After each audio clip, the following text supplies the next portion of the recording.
दोस्तों आज की जो वीडियो मैं आपके लिए लेकर आया हूँ बहुत ख़ास वीडियो है। ये एक पतीला आपके लिए लेकर आया हूँ। सिर्फ इसमें 3 से 4 अज्जा डलते हैं इंशाल्लाह मेरी वीडियोस में। तो आप लोग मुझे सब्सक्राइब करें मेरे चैनल को। 3 से 4 अज्जा से ज़्यादा अज्जा मैं नहीं डालूंगा क्योंकि फिर बनाने में मेरे जितने भी व्यूअर्स हैं उनको मुश्किल होती है। दोस्तों इसका तैयार करने का तरीका कुछ मुख्तलिफ है। अगर आप ये मुकम्मल वीडियो देख लें तो आपको ये ज़रूर समझ आ जाएगा। अगर आप आगे फॉरवर्ड करके देखेंगे तो इसका जो है वो तरीका आपको समझ नहीं आएगा। तो चलते हैं नुस्खे की तरफ।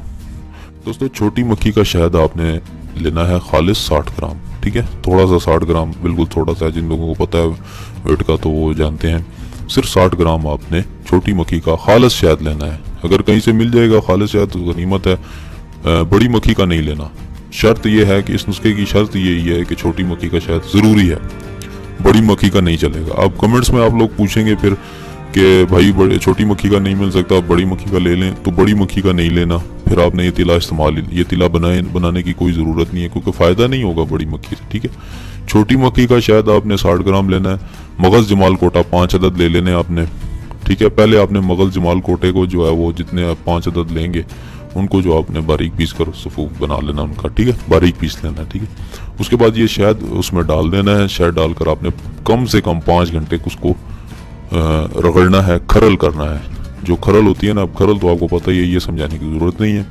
तो जिसमें अज्जा को रगड़ा जाता है उसको खरल कहते हैं। आपने खरल करना है, उसको रगड़ना है, ठीक है, 5 घंटे तक। अगर एक दिन में करते हैं तो तब भी ठीक है। अगर ये 5 दिन में 1-1 घंटा पर दिन के हिसाब से करते हैं तो तब भी ठीक है। तो ये तिला तैयार हो जाएगा, ठीक है। उसके बाद आपने तिला ये किसी शीशी में महफूज कर लेना है और महफूज करने के बाद आपने उसको इस्तेमाल करना है। तरीका इस्तेमाल आपकी स्क्रीन पर मौजूद है।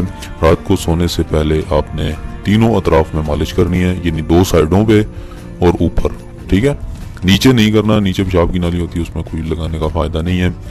उसमें तेल का ज़िया है, लगाने पे कोई फ़ायदा नहीं होता।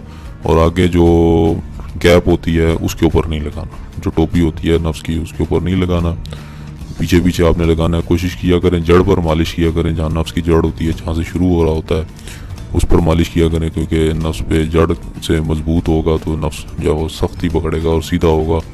अगर जड़ से मजबूत नहीं होगा तो नफ्स ढीला हो जाएगा, लटक जाएगा, नीचे की तरफ मुड़ जाएगा, ठीक है जी। तो आप कोशिश करें कि जड़ से जो है वो इसको मालिश करें ज़्यादा से ज़्यादा, ठीक है।